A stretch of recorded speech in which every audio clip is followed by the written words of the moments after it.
Good evening, everyone. Welcome back to You and Your Health. Thank you for tuning into our program this evening. My name is Sarika Valega Roberts Hilton, and my other co-host for the program is Dr. Edward Isuman. Dr. Eddie, do you want to say hi? Oh, that was a quick one, Dr. Eddie. Anyway, Dr. Eddie and I are excited to have our guest speakers back this evening. Yeah, Martin siblings, Dr. Vikki Drama and Dr. Ricky Martin. They are very busy, so we're excited to have them here to educate us on our hearts and our medications. There are a lot of individuals with hypertension and on hypertensive medications and know which medications are indication is very imperative to their health outcome. So we're glad that they're here to educate our viewers on this topic. Before we get started, we always want to thank our last speaker. The last one is the very Reverend Dr. Joseph Osei for the excellent discussion on the ethical and moral implications for why Christians should get the COVID-19 vaccinations. As usual, we do remind you that if you have not received your vaccines, please go ahead and do so. And if you haven't watched that segment, we do suggest that you do watch it, as well as the rest of the segments that we've had in 2021. So we have a lot to discuss, so we're going to get started with Dr. Vikki Drama and Dr. Ricky Martin. I'm going to go ahead and say a little bit about them. So Dr. Vikki Drama is a board-certified pharmacotherapy specialist and a clinical pharmacist at the Frederick Health Hospital. She received her doctorate in pharmacy from Hampton University School of Pharmacy in 2006, where she graduated with honors. Her role as a clinical pharmacist is to use evidence-based medicine to provide optimal pharmaceutical care for her clients. Practicing evidence-based medicine allows her to treat each patient holistically with guidelines-directed therapy, which improves clinical outcome. Dr. Drama enjoys her role as a clinical pharmacist, especially the education aspects of the profession, including ensuring the proper use of medications. Besides her professional role, she's a wife, a daughter, a sister, and a friend. And one of the important things of her life is her 4 children, raising 4 handsome boys. The next is Dr. Ricky Martin, who completed his pharmacy training also at the Hampton University School of Pharmacy and his residency training at Sinai Hospital in Baltimore, Maryland. Dr. Martin is board certified in both pharmacotherapy and critical care. Clinically, he manages pharmacotherapy of patients admitted to the surgical ICU at Sinai Hospital. He also currently serves as a surgical critical care pharmacist specialist and the director of the PGY1 residency program at the Sinai Hospital in Baltimore. As a director, he's responsible for the training of clinical pharmacists in the hospital setting. As you can see, they're both busy people, so we're grateful that they're able to join us this evening to give us their expertise on this topic. So let us welcome back Drs. Vikki Drama and Dr. Ricky Martin. Good evening. Good evening. Evening. How are you? Good. I'm doing wonderful. Happy to be back. Thank you Thank for you. having us. Thank you for coming. So if you both are ready, then Dr. Eddie will get your slides ready for you. Dr. Sure. Eddie? Let's take it away. Thank you for thank you for having us once again. We greatly appreciate being here. And we're just going to get right to it. And today we're talking about a topic called your heart and your medications, and we're actually specifically focusing on high blood pressure. So why this topic? To be honest, it was Thanksgiving. Just maybe about 3 weeks ago, we were sitting around the Thanksgiving table after we ate, and we said, "What topic should we bring back for the community, for your viewers?" And we thought to ourselves, because we had 1 day deadline to let you know. So so we were sitting there thinking. We're a little strict on this program. Yeah, I like this program. We were sitting there. We were sitting there thinking, and we wanted to figure out first of all, which one we could catch most of our viewers in terms of your viewers in terms of what disease states they most commonly see for themselves or maybe their family members, what has been a sort of endemic or pandemic in the population for our people, and lastly, what something that we could talk about that that people can be their own advocates and people can actually help themselves. There's a lot of disease states and a lot of medications specifically that you really have to find a good expert to kind of help you manage. High blood pressure is one of them, but at the same time, it's one of the disease states that's as common as it is. You, as a patient, as a person, as a family member, as a citizen of this world, can advocate for yourself. And we wanted to kind of focus on that, advocating for yourself and what you can do when things are not working. And those are the questions we get most often from patients and family members. So that's why we chose the most common of topics, high blood pressure, to start this series. We hope it becomes a series of your heart and your medication. But the series, we started it with high blood pressure. So we will just get right into it. And again, if there's any questions, please feel free. We'll be happy to answer as we go along. But some of the major points that we're going to talk about is just an overview. We've all heard it. We've all heard of hypertension. Most of us know hypertension is the same thing as high blood pressure. We've heard of the complications. We're going to remind you, and what are some of those risk factors that may lead you to having high blood pressure. We're going to talk briefly about some of the lifestyle medications and lifestyle modifications in the medication treatment. And lastly, we're really going to try to put it on the table to what we're going to talk about, how to advocate yourself and how to advocate for your friends and family when they have high blood pressure and it's not working, the medications are not working, or you're reluctant to start medications. What can we do to stop this problem? How can we decrease this problem in our small community here and hopefully expand it to our larger community? Yes, so we will continue on.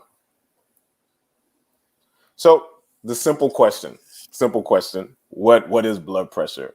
What is blood pressure? So blood pressure is simply, we all hear it. We always hear two numbers, and it's the pressure on the arteries when your heart is contracting over the pressure on your arteries when your heart is relaxing. So our entire body has a system of arteries, and these arteries, what they do is quote unquote perfuse, or they reach all the organs in our system to mainly give the major nutrients and the important nutrients, mainly oxygen, to all the tissue in our body.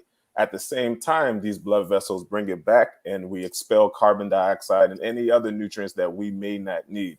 So essentially, blood pressure is just that pressure. The first number when your heart is contracting, and the second number when your heart is relaxing.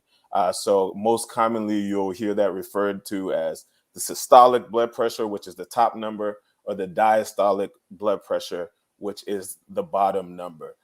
And this is just a measurement in which we can tell as clinicians or as practitioners how high or how low your blood pressure is, how well your blood is hitting those target organs, which is namely your brain, your heart, your kidney, your liver. So know your numbers. So we've all heard of these particular numbers that are associated with blood pressure. So I'm going to remind us, what is a normal blood pressure? So a normal blood pressure is when the systolic, or the top number, or also the number when your heart is contracting, is less than 120. Less than 120. The specific measurement is millimeters of mercury, but we won't worry about that. Just remember, less than 120. And the diastolic number is when the second number is less than 80. So a normal blood pressure is any number that is less than 120 over 80. So for example, if your blood pressure is 115 over 75, you have a normal blood pressure. However, if your blood pressure is 130 over 70, it gives you a question: is your blood pressure high or is the blood pressure normal? It's a high blood pressure. When one of the numbers are high, you have a high blood pressure. So essentially, a normal blood pressure is when both of those numbers are less than 120 over 80. when do we start getting a little bit concerned? When it goes into the next range, where we see here in this yellow column, when the systolic, or the top number, is between 120 to 129, and generally the diastolic blood pressure, or the bottom blood pressure, is less than 80. That's when you start getting a little bit concerned. It's not the worst thing. Most people don't actually get on medications for those reasons. It's just something that, hey, it's kind of creeping up, but something you should pay attention to. The next numbers that we're going to look into are the clinical diagnosis of high blood pressure or hypertension. I'm going to use those words synonymously or interchangeably throughout this presentation. But stage 1 hypertension is when you're between 130 and 139 for the systolic, and 80 to 89. Usually at stage 1 hypertension, that's when the lifestyle modifications, which we'll talk about a little bit later, kick in. And that is when medications start to kick in. Usually at that blood pressure for persistently at a long time. If you have this blood pressure for a year, likely nothing will happen to you. If you have this blood pressure for 2 years, there's a high chance that there's nothing will happen to you. But that persistent blood pressure above 130 continues to eat at those organs that I was talking about, your heart, your kidney, your brain. It could lead to risk factors that we will be talking about in just a minute. So usually that's stage 1 hypertension. Stage 2 hypertension, if you come in and your blood pressure is greater than 140, or in your diastolic blood pressure is greater than 90, that is called stage 2 hypertension. And as clinicians, we're just a little bit more aggressive in managing those. Some patients off the back, we start off with 2 medications. Maybe we start on a higher dose of a medication. But it's just something for us to know as clinicians, to know where you are at and what goal we're trying to get you to, and less back to the normal range, back to the elevated range, or better yet, even to the normal range. And the last thing that I'll talk about is hypertensive crisis. In the clinical world, we call these hypertensive urgencies or hypertensive emergencies. And essentially, that's when your systolic blood pressure, or the first number, is greater than 180. This is an immediate emergency and should require direct medical care. This is when you'll start seeing symptoms of high blood pressure. Generally in stage 1 and stage 2, for a couple months of having that blood pressure, you might not see those symptoms. But if you have a blood pressure greater than 180, even if it's for just 30 minutes, even if it's for an hour, you're going to start to see those symptoms. And we'll talk about those symptoms in a little bit. But this is a hypertensive crisis, and it requires immediate medical attention as to avoid any complications that could happen immediately. So the prevalence, what is the deal with this? Well, how big of an issue is this? In America, 46% of all adults have hypertension. In Ghana, 50% of all adults have hypertension. What does that mean? Pretty much 50% of all adults have hypertension. So it's a problem. 1 or 2 people, either you have it or the closest person you know has it. It's just those 2 things. As you get older, the issue becomes a bigger issue. 76%, that's 3 out of 4 of anybody that's age 65 to 74 have hypertension. And in that category in the United States of America, only about half of them have actually good control of it. When we look at the Ghanaian population, it's actually the 3rd leading cause of admissions, and a 3rd leading cause of admission, and the leading cause of all deaths. I'll repeat that one more time. The leading cause of all deaths. And for the people who didn't hear me all the way in the back, the leading cause of all deaths. So it's an issue. It's a controllable issue. I work, like you said, I work in the ICU. So I see hypertensive urgency and emergency every single day, and the sequelae that's associated with it. And at the same time, I see how quickly we reverse people's blood pressure. So it's a controllable issue. Most people, if can be at some level of control.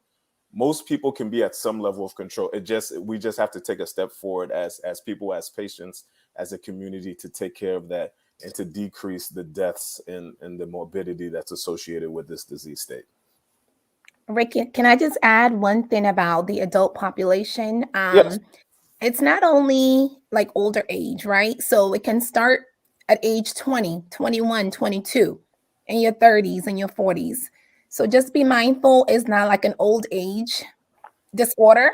It can start as early, even some teenagers, truthfully, because of some hereditary, whether kidney disease or heart issues. Some pediatric populations also have high blood pressure. So it's important that our children, especially if you have family history, to get monitored at a younger age. Exactly. That's a very good point. And it segues actually into the next part is what is the major issue? So I said it was the leading cause of death, and we'll talk about that in a little bit. But it's not actually the hypertension or the high blood pressure itself that kills you. Actually, in itself, there's really no disease state that says, oh, this person died because of high blood pressure. It's all the sequelae that is associated with it. It's all the what could be caused because of high blood pressure. We've all met somebody who's had a stroke, and we see the adverse effect of them, and we see how that affects their activities of daily living. Heart failure and heart attack. Those are the things that actually lead to death. Once your blood pressure is so high, it's hard for your heart to beat against that pressure, thus weakening the muscles in your heart, thus leading to heart failure. Same thing with heart attack, kidney disease and kidney failures. We've all seen or heard of or know about dialysis and the complications and the strains that it puts on people's lives and puts on the burdens of family members. So these are all complications of high blood pressure, even including sexual dysfunction, which is one of the major causes, one of the first adverse effects that you see of high blood pressure.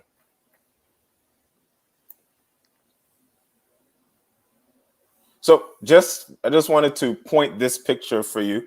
So we all talked about COVID-19 for the past 2 years, right?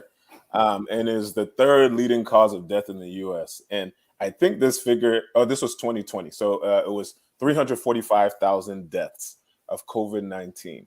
Cancer was 598,000. Heart disease remained number one at 690,000. So this is why we decided to talk about it. This is why we wanted to point a finger at it. And we wanted just to start simply with the medications of high blood pressure and starting there. Controlling this can control literally all the other aspects of heart disease. Is the best first start. So we'll move on. So what are the symptoms? Well, generally there are no symptoms because high blood pressure is what they call a silent killer because there are no obvious signs, there are no obvious symptoms. A lot of people are just sitting there, feeling good, have no problem. I've heard this story time and time again. Have no issues. All of a sudden, they're eating dinner with their family and they have a massive headache. They go to the emergency room and what they said, they had a brain bleed due to hypertension. The same thing. They're just sitting there, have no problem. All of a sudden, they have chest pain.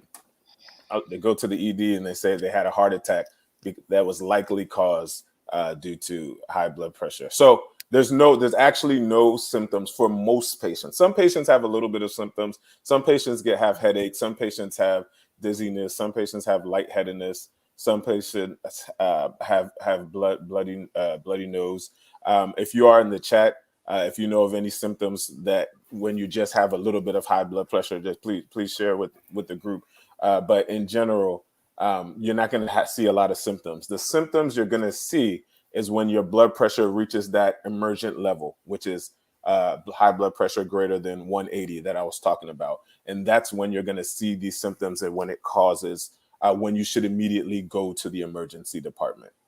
I have a quick question. Sure. You mentioned, massive headaches. So how would a patient differentiate between what may be an hypertensive crisis versus perhaps an aneurysm? Okay, good question. The cardinal sign of aneurysm or aneurysmal, not an aneurysm, but an aneurysmal hemorrhage is the worst headache of your life. That is the one statement that nearly every patient says. It is the worst headache that I've ever had. You don't want to ignore symptoms because when there's blood in your brain, you will know that compared to when you just have a migraine or when you have a tension headache. It's generally quoted as the worst headache of my life. So the key is don't ignore symptoms. If there's something there that seems off, don't put it away. Your body speaks to you. Our body speaks to us. That's why the symptoms are there, for our own benefit. But excellent question. It's usually the worst one that you've ever had. Thank you. Mm-hmm. And secondly, usually it's also associated with nausea as well. It's usually associated with nausea and vomiting as well.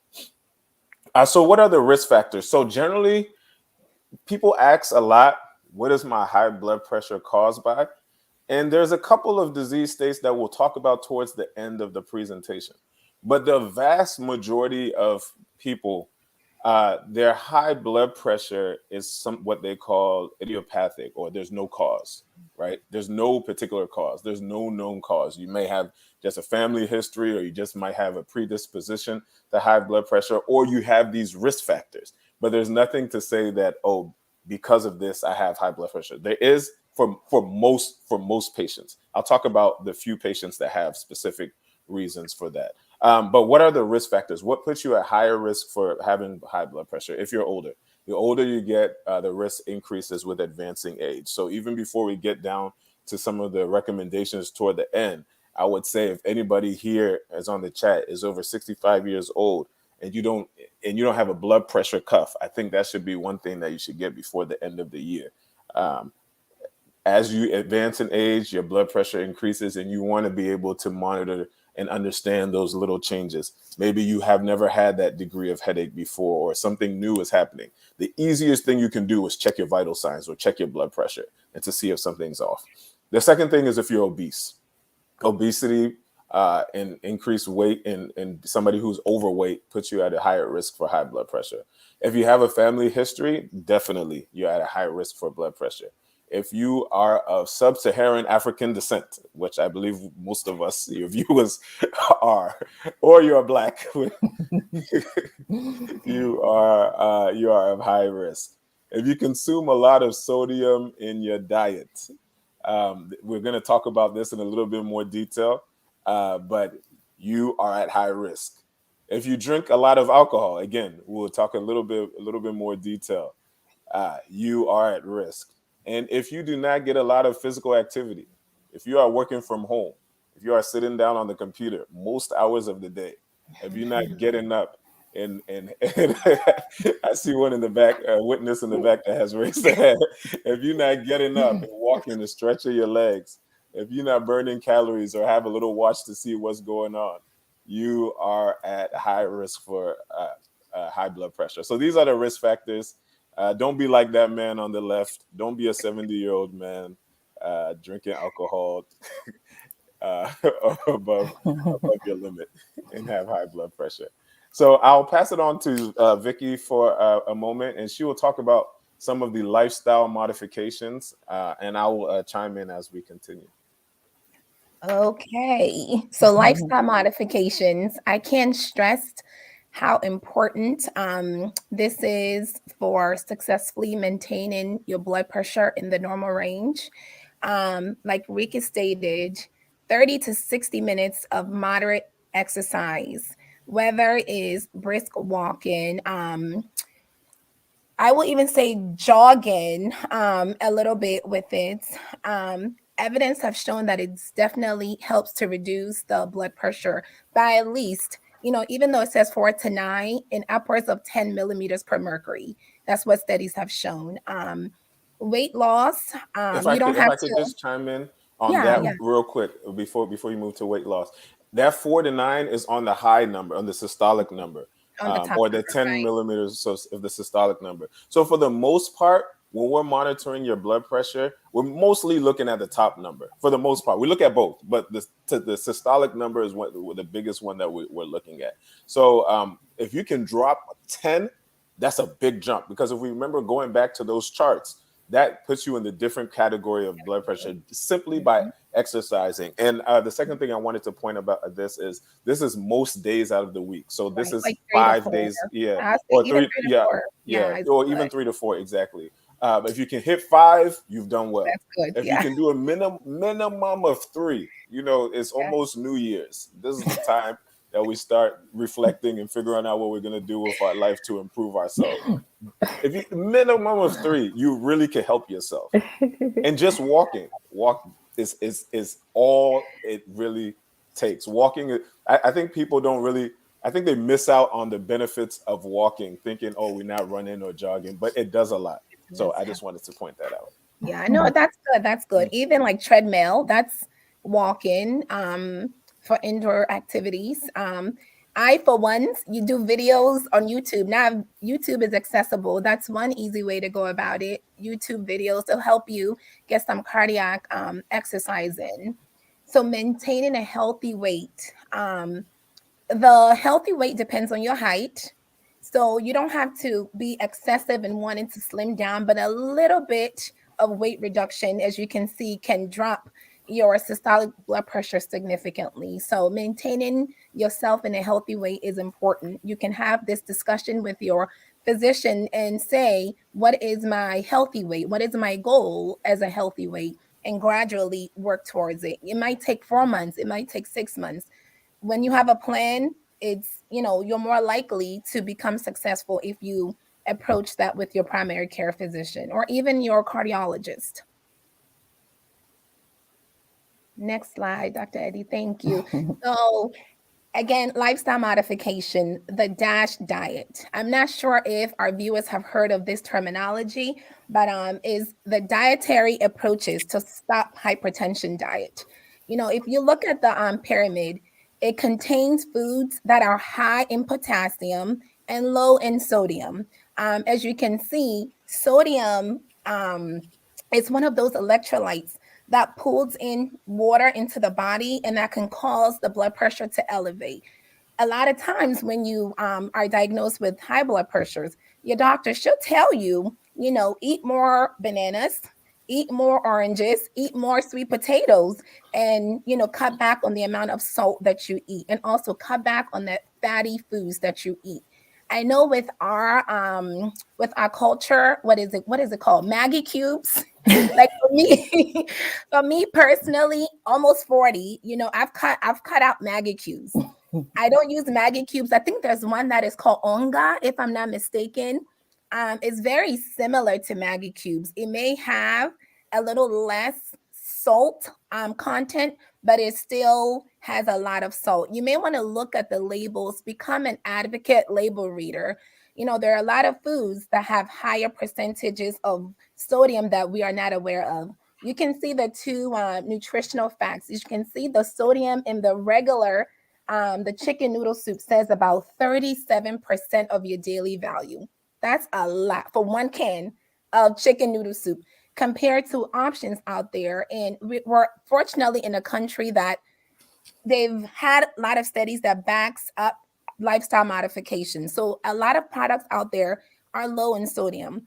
The one thing I've noticed is even with our dishes, we use a lot of tomato-based dishes, right? Fresh tomatoes versus canned tomatoes versus, I think, tomato sauce. Tomato sauce, for example, has a lot of sodium versus the dice versus, the fresh tomatoes, which doesn't have any salt. So I would definitely advise using more herbs like parsley, thyme, putting away the adobo. Well, adobo is okay, but putting away Maggie cubes and onga, those type of seasoning cubes, and try more herbals as an option. So go for the low sodium products. Labels all list anything less than 10% is low enough. Even lower than that, maybe even 6% is good. But there are lots of potassium rich foods as an option that's going to help you control your blood pressures more effectively. I'm glad that you actually have these two comparisons, because if you look at it, the calories for the first one says 60, right? So when people are Okay, looking, the average or layman that's person is true. looking, they're like, We oh, didn't the even look at calories that. only Yeah, 60 calorie, and without looking yeah, at the sodium content of that. So this is a good example to show the viewers. Thank you for that. yeah. All right. So as we discussed, Ricky spoke about alcohol, limit alcohol consumption. Alcohol does have sodium. So most people, for me personally, even though it says limit 1 drink to women and 2 drinks to men, if you can avoid it, it will help you to better control your blood pressure. Definitely smoking cessation, as you can see, has also shown to reduce the systolic blood pressure. And we cannot stress this enough. Stress management. I will tell you, there's a condition called Takasubu Syndrome. And when I heard of it, I was like, what is this? And I saw it, and I'm sure Ricky sees it all the time. But it's it's heartbroken syndrome, and it causes patients to have heart attack because of stress. And this is all heart related syndrome. So it is definitely effective to find means to control your stress. That would definitely help lower your blood pressure as well. And as you can see, studies have shown that as well. Stress reduction is effective in lowering blood pressure. I'll add to that because that's a very good point, to the stress management, and specifically that what is called Takasubu's cardiomyopathy. So they have seen patients. This is the classic example. It's a elderly woman. She might be about 80 years old. Her husband dies. Her husband dies. She comes to the hospital 2 to 3 weeks later with chest pain, kind of syndromes, weakness, fatigue, and they look at her heart, a generally normal heart, but the function of the heart has decreased, and it can be reversed. I've seen it reversed multiple times. However, it's simply because of the stress in people's life. So I think we can't really stress it enough. No pun intended. That you have to decrease that stress, and we have to start thinking outside of the box. We have to start thinking outside of our narrative, and things will be okay, and just waiting on time, because sometimes time is not enough. Sometimes therapy is needed. Sometimes doing activities which bring down your stress is needed. So I just wanted to further point that out, that it's extremely important. So if you could, if you could take a moment, for those on the chat, if you could go to your medicine cabinet, if you have any blood pressure medications, this will be the time. Take it out, put it in the chat. If maybe it's not your blood pressure medication, maybe it's your friend's blood pressure medication that they told you about, so that way we're not really sure. Put it in the chat, or somebody's blood pressure medication. Put it in the chat so we can kind of make sure we discuss it. While you grab that medication, I had the opportunity 3 years ago to do a health missions trip with the Ghana, North America, and we went to Wenchi Hospital. We went to 2 hospitals. This is in Wenchi Hospital, so I'm in the pharmacy of a hospital here, and we were just doing some patient counseling and patient medication dispensing. So hopefully we get the chance to do it again, and it was a wonderful opportunity. So yes, bring your medications. Thank you. We'll move to the next slide. Dr. Eddie, did now my anybody put favorite anything part. in the chat? Sorry, I was asking Dr. Eddie whether anybody put a question in the chat for him to show us so you can answer it. Perhaps not. No, not yet. Yeah. Okay. All right. Sorry, you can go ahead. Okay, so the different types of high blood pressure medications, there are several classes, but we're going to focus on the main 4 types that you see. A class of drugs called diuretics. There's another class called ACE inhibitors, or angiotensin converting enzyme inhibitors. There's also angiotensin receptor blockers, known as ARBs. And then calcium channel blockers. And then the last class of medication we're going to speak about is beta blockers. Next, Dr. Eddie. Okay. I think, yes. So diuretics. As you can see, we've listed some of the examples. Most patients know HCTZ, Lasix, chlorothalidone, and indapamide. So these are just a few examples, and there's categories even within the diuretics, but essentially how they work is that they help to promote the loss of sodium. As you remember before, we spoke about sodium causing water intake into the body. So this help get rid of water, and you excrete that through your kidneys. And also they may excrete certain electrolytes also that can cause increase in blood pressures. So as you can see here, we've also put that certain electrolytes, not only water, but the certain electrolytes can also be lost by taking these medications. A lot of times, the sodium it gets excreted. Potassium also can get excreted. Magnesium can get excreted. So a lot of times the providers might tell you, after so many weeks of taking these medications, come and get some lab work. They may also affect the kidneys. So it's important and very vital that you do follow the instructions that they give you when you start these medications. Some of the side effects are dizziness, sensitivity to light, muscle weakness, and gout. Okay. With these class of medications, it is important that you take them during the day. As I stated earlier, they can cause you to pee often. So you don't want to take it later. We usually tell our patients no later than 4 or 5 p.m., just so you're not in the middle of the night waking up to pee. There's different classes again within these groups of medications, so they might work in different places of the kidneys, but essentially they're pulling out water, electrolytes, just to help lower the blood pressure. These class of medications are generally first line if you don't have any other disease states besides just high blood pressure. They might start you on hydrochlorothiazide or chlorthalidone to begin with, and you'll see gradually the doctors will up your dose with time, especially if it's not being controlled. So I think you have one question from a viewer, Dr. Ricky. It's not a question, but Dr. Ricky, you asked them to bring their medicines. Yes. Okay. So I see this one, amlodipine and lisinopril. So we're going to make a specific note to talk about these. It's coming up next, but we'll make a specific note of the things that you should really pay attention to if you're on amlodipine or lisinopril, which I think this is the most two common that probably people are on. Yeah. Oh, the one thing I forgot to mention, even though in our culture there are not a lot of allergies, you do want to tell doctors if you are sensitive to any particular groups of medicines. Like, let's say your doctor has given you something before and you got, a rash, or your skin started to kind of break up a little bit. The first group of medicine that I spoke about called diuretics. Sometimes patients are sensitive to what we call sulfur drugs, and they might have to switch it. So it's something that you want to have an open dialogue with your physician, especially if you start seeing skin sensitivity and rashes. So the next group of medications are called beta blockers.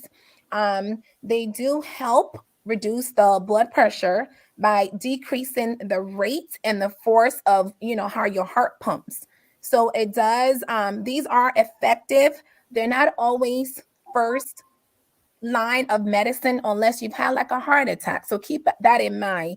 If you go into your appointment to see your primary care doctor, they're not going to come out and say, I'm going to give you metoprolol or carvedilol or atenolol or the last one, bisoprolol. Now, these lists, it can get very extensive. These are just a few examples of the medicines in that class. So generally, when you see a medicine that ends with LOL, it's part of that group of the beta blockers. There are some side effects of these medicines. When you first start, you may feel weak initially. It takes about 2 weeks to get used to the medicine, or your body to get used to it. So I definitely encourage you, if you're having like weakness, if you're feeling more tired, if you feel faint, these are the side effects that you want to mention to your doctor. But don't stop taking these medications without letting your physician know. Sometimes they may have to lower the dose. Sometimes you just have to give your body chance to work. Some of these medicines, if you have asthma or if you have COPD, certain types of these medicine you cannot take. So it's important to tell your doctors your history, because there's other ones that you can take that may not be bothersome if you have asthma or COPD. Sexual dysfunction is a side effect, one of the known side effects with these class of medications. Again, don't stop taking it. Have the open discussion with your doctor. They are aware that this is a classical side effect in this group of medicine. It may not be the same from one to the next. It may be dose related. But what's important, again, is have an open dialect with your provider. They can change it because there's, again, what we're talking about is only 4 classes of medications, but there's other options too for blood pressure that we are not going to discuss. It's very, very important to let your physicians know when you start experiencing side effects. So is the sexual dysfunction applicable to both men and women? Because people may assume it's like ED in men. Yeah, I think it's more men, and Ricky can correct me if I'm wrong. It's just because of the flow of the blood, and that's why it's more in men. Yeah. But you know what? Blood pressure itself, lack of control can cause sexual dysfunction. So it's not even the medicine itself. If you don't have proper control, blood pressure can be pulled from that area because your body's trying to conserve the brain from getting a stroke or your kidneys from being altered. So the disease itself can cause sexual dysfunction. So we can go on to the next slide. But these medicines, because of how they act, they can be taken once a day or twice a day. Yeah. And before we move on, we did have somebody in the chat that said they were on carvedilol. Yes, it came up again that they were on carvedilol, which is amlodipine and carvedilol. So I just wanted to point out for the second one, carvedilol, the second one is that beta blocker that we were talking about. So generally that carvedilol is taken twice a day. And everything that Vikki just explained is how it works and the side effects of the medication. Okay. Yeah. All right. So the next class is calcium channel blockers.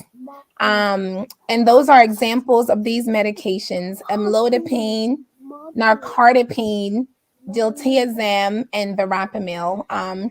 These medication, I will say this because, again, I've practiced for a very long time. These class of medications works better in our patient population, meaning our Ghanaians.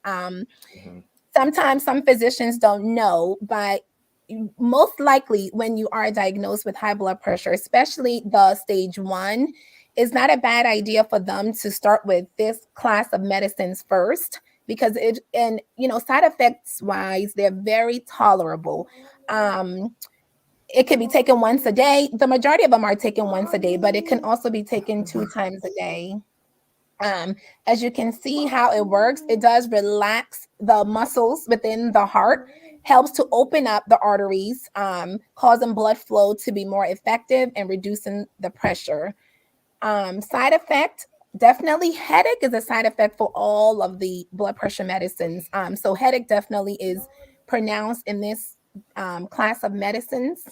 I have seen that patients complain about swelling in the lower extremities, like the ankles. So when you are on these class of medicines, you want to pay attention to the lower part of your body, on top of your foot, just to make sure, are there any swelling, or noticeable swelling? You can push down on it to see if it, if does the skin pull or does it ease down easily. So the doctor can also check that for you if you feel like your feet is swollen. Again, these medicines, they're a very effective class of medicines. You can take it in the morning, in the evening, once a day, twice a day. Just depends on the dose that the physicians prescribe you. Dizziness, headache, again, is a side effect of the medication as well. With all the other medicines that I mentioned, it doesn't matter with food or without food. That's the beauty of these medications. They shouldn't irritate the stomach, but if you get nauseated, you can take it with food. It's perfectly okay. The next slide, Dr. Eddie. All right. ACE inhibitors and ARBs, essentially they're like cousins. If one group, like if the ACE does not work, the doctor might switch you to an ARB. You never give the 2 medicines together. I have seen some patients, they prescribe 2 of them and I'll have to intervene because some doctors are not aware, and that's the nature of it. The ones that ends with the pril, like lisinopril, captopril, benazepril, those are considered the ACE inhibitors. And we did have somebody in the group that was on lisinopril. So lisinopril, yeah. Yes. And then losartan and valsartan. Again, there's a lot more than just these.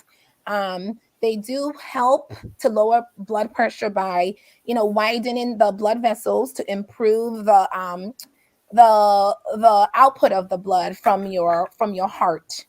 The one thing I have noticed about these class of medications, more so with the ones that ends with a pril, some patients complain about a dry hacking cough. That can happen in the beginning of when you start to even years after you've been on. So if you get a cough that is very annoying and it's not the cold season, and you have this cough for several months, is not going away, speak with your doctor about it. They can change it to the ARB, the cousin of that particular group of medicines, and that tends to help a little bit in most patients. And the swelling of the lips, I can't stress that enough. I have seen that happen, especially in the black population. So, our ethnic background, for whatever reason, we are more prone to the lip swelling, and it's called angioedema. I have seen that quite a bit as well, where the facial area swells up, the tongue swells up. It's not something you want to ignore. So if they give you these medicines with a pearl and you have swollen lip, swollen tongue, you definitely want to stop the medicine at that time and seek medical attention, because it is a serious side effect. It is very rare, but it does happen, and I have seen it happen. Again, it's a serious side effect that you want to pay attention to. These class of medicines, mostly they're taken once a day, but sometimes you can take it twice a day as well. It just depends on the dose of the medicine, and what it's going to take to control your blood pressure. The medicines are all effective in this particular class and all the other class that I mentioned. There's some, nuances about each class, but with this class, both the ACE and the ARBs, when you start, the doctor might give you a lab slip again, because it does work in the kidneys. And actually they protect the kidneys as well. Truthfully, studies have shown that if a patient starts, or as a patient is diagnosed with high blood pressure with what we call end organ damage, like if the doctor sees, oh, their kidneys are affected, they might start the patient out with these class of medications, because it does protect the kidneys from spilling out proteins in the urine, and it actually helps to improve kidney numbers. So when the doctor puts you on this medication, because of how it works, don't ignore the lab slip that they've given you, because sometimes it might cause the kidney numbers to go up before it helps it to improve.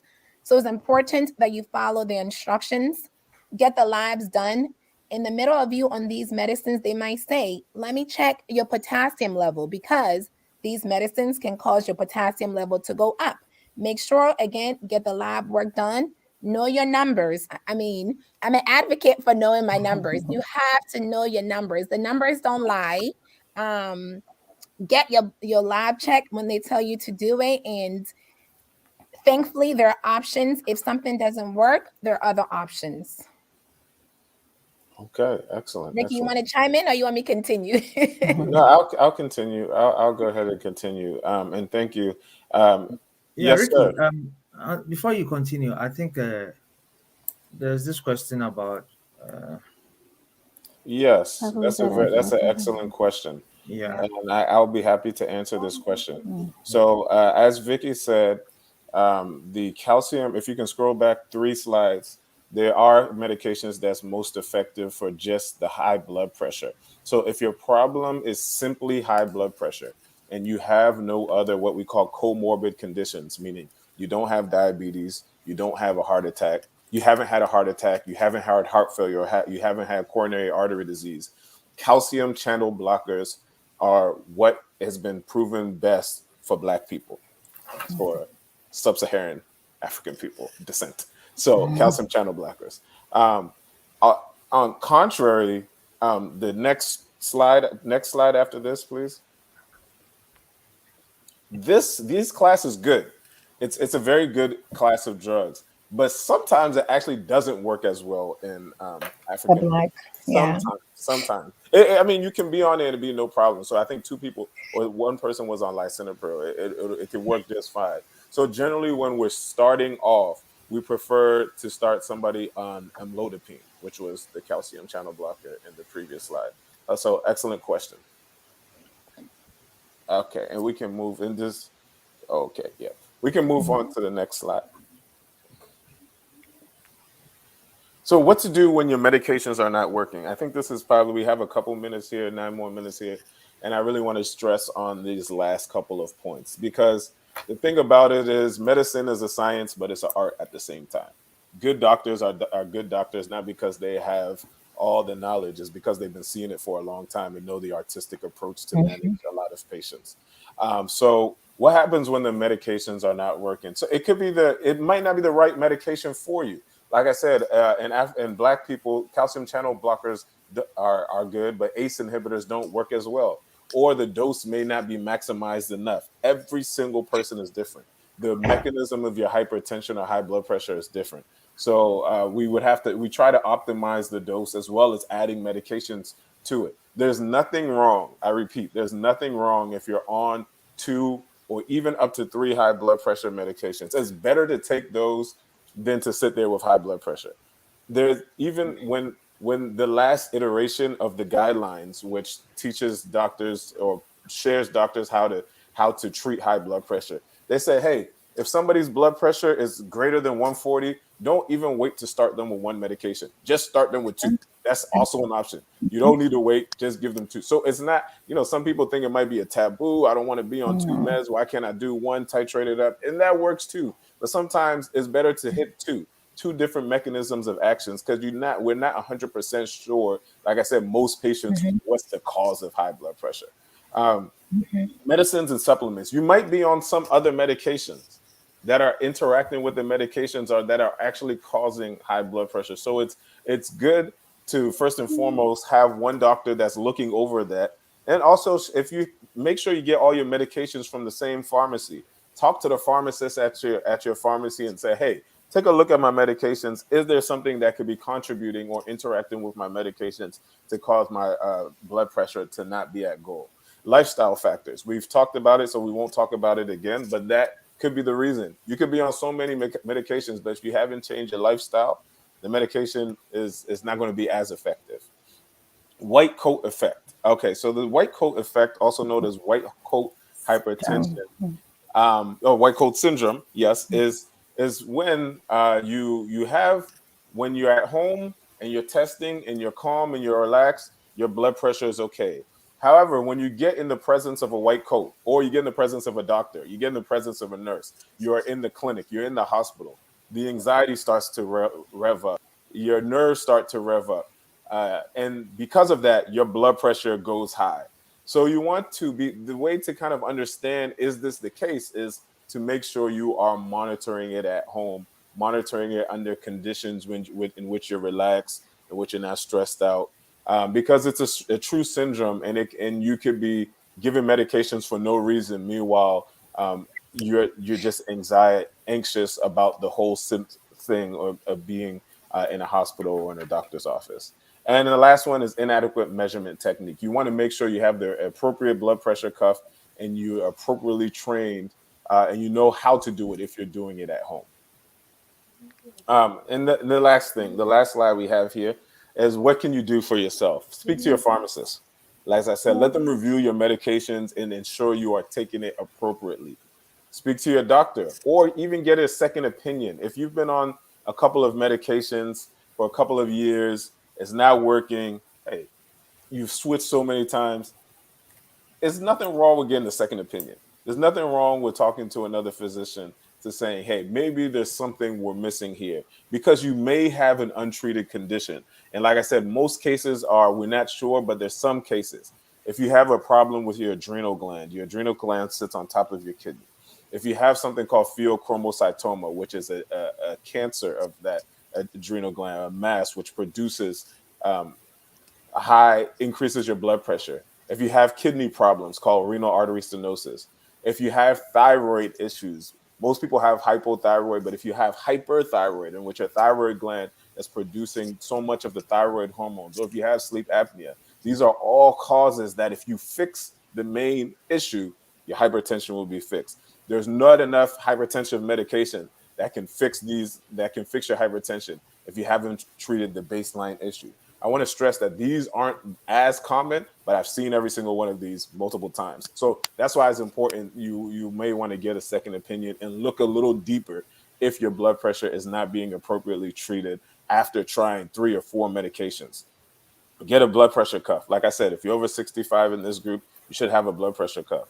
If you're over 50, you should probably even consider it. Get a blood pressure cuff, just have it in your house. And the last thing is sometimes you may need to stagger your blood pressure medication. So the timing, the most common question is, what time should I take my blood pressure medications? How should I take it? It's not the same for everybody. Everybody is a little bit different. Some people, if they take their blood pressure all at once in the morning, they might have 3 or 4. By 12 o'clock, their blood pressure is bottomed and they get a headache because their blood pressure is too low. And by the nighttime, their blood pressure is high. So some people might need to stagger it a little bit. They might need to take 2 at 8 o'clock and then the next 2 at 12 o'clock. So you want to, first off, start by taking your blood pressure at the same time every day and monitoring it, especially if your blood pressure is high, monitoring it maybe once or twice a day at different times to see where it's at. That can get, and write it down. Make sure to write it down. Do this and write it down. And it could give you a clue. It could give the pharmacist a clue. It could give the doctor a clue of whether we may need to change the timing of your medications in order to maximize its benefit. That is what we have for you all this evening. We appreciate it. Is there any last minute questions? Yes, Dr. Does any of these classes of medications work better for Black people? I think you've kind of answered that. Yes. There's this one class that works better, the calcium channel blockers. Yeah, so I think that is all the questions that we have. I have one question. I think Okay. one category that was not mentioned were pregnant women. So which classes work best if someone was pregnant and had high blood pressure? Vikki, you want to do that one? So what I will go ahead. What I will say is those classes are different. There is something called propranolol. So it's hard to speak on, but there's certain classes that you should avoid or together. And usually the OBGYN, they know it for sure. I'm trying to think about one that I see. Propranolol, I do see a lot in pregnancy patient population. There's one that's kind of out of my mind that I can't think about right now that is often prescribed. But generally, if you have concerns about a high blood pressure during pregnancy, call the pharmacist for sure. We have resources. The OBGYNs are pretty good with which classes to prescribe versus which ones to avoid because of fetal risk. So they're pretty good about it. For some reason, that is one of the sections that we didn't delve too much into it, but that's a really good question. I feel like the ACE inhibitors and the ARBs you should avoid during pregnancy. But I can't think about the diuretics. I'm trying to think if they prescribe it. It may not be one of the first line for pregnancy. I can't think about the one that I see all the time. Ricky, try to. That's okay. You know, the good idea is that they do need to, contact their pharmacist or their OBGYN. Definitely. And then there's some that they should avoid. So that's good to know. Yeah, there's definitely classes that you should avoid. And again, pharmacists are here to assist you. Your OBGYN, they're a good person to ask these types of questions. The one thing I was going to say with the blood pressure, checking the blood pressure at home is that you definitely have to empty your bladder. That's one of the things that I learned. You have to empty your bladder, relax about 5 minutes before you take it. You have to avoid like caffeine, in any stressor around you. You have to relax 5 minutes. Take the blood pressures maybe like 1 to 5 minutes apart, just to make sure the variations are seen. And like Ricky said, keeping a book or record of the readings is essentially the most important thing you can do, because the physician can look at the trend and determine, is it high at this time? Is it low at this time? Sometimes they might have to increase your nighttime dose, versus your morning dose. But like he said, staggering the medication, 1 in the morning, 1 in the evening, usually is more effective than taking, especially if they gave you 2. If you have 2 blood pressure medicines, taking 1 in the morning and 1 in the evening, usually shows better blood pressure control than taking both of them at the same time. Okay, thank you. I Yes. think there's one last Yeah, question that with that. Legacy International is 100% right. That's what she was trying to think of, No, methyl-dopa. to the point, to the point. Yes. Oh wow, Okay. that's an oldie. Oh Yeah, goodness. but that one is specific perfect pregnancy. Okay. Well, Yes. thank you It- so much. There's another one though. I can't think Yeah. about it. All right. Thank you so much. Thank Levodopa is you. one. Oh, All you're right. Thank you. welcome. I see mom was watching, so I'm sure she's very proud. But thank you again for joining us this evening, and we hope you certainly come back in 2022 on another topic. So try to make this a series, and we certainly truly appreciate your expertise and for your time this evening. We hope you have a Merry Christmas and a Happy Same New to Year. you. Thank Like you. Eddie, you want to say bye? He just All okay. right. Thank you very much for You're honoring our welcome. invitation. All Thank right. you. Bye. Have a Uh, wonderful evening. You too. Thank Thank you. you. Bye bye. Okay, so we're supposedly out of times here, so I'm going to close out Dr. Eddie. Is that okay, or you have something to no, I say think that is before we okay. close? Okay. All right. I just want to say that it's been 1 year since the inception of this program, and thank you all for tuning in. I know we have a lot of regulars that tune in on Tuesdays for the program. We certainly truly appreciate it. And if you have not watched the program, we have over 25 or more segments of You and Your Health on the church's Facebook platform. So you can certainly access it and watch it.